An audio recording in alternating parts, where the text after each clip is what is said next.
you start looking at the practice of forestry itself, there's always been that notion that sustainability is extremely important. So forestry was green before the green movement ever started. Articulate for us the difference in a traditional forest like the one that we're in, that's protected land, that has a broad biodiversity of different types of trees, and what you guys would think of as a working forest. We need both. We need both. And the big difference there is production that's coming from the forest. When you start looking at, all of our forests are producing clean air, clean water, wildlife habitat, recreational opportunities, beautiful aesthetics. All of our forests produce all of those benefits that are out there, whether it's a working forest or whether it's a protected forest that like we see on our state park systems or national park systems, where they're not actively managed for timber production.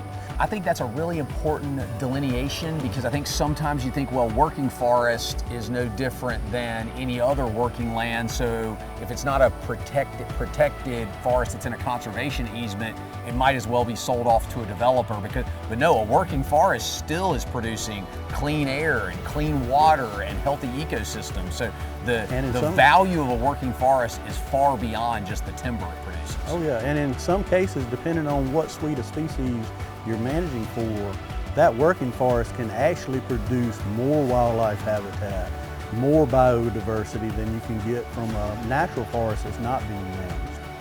Markets are the key to conservation. We need markets for forest products.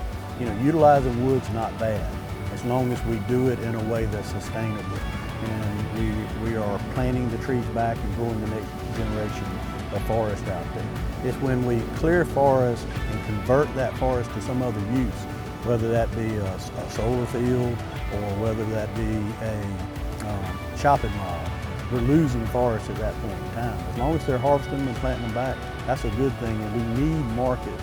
And as the paper industry evolves, that's going to help us sustain our forest into the future. To see the paper product industry expanding into the future, we need that.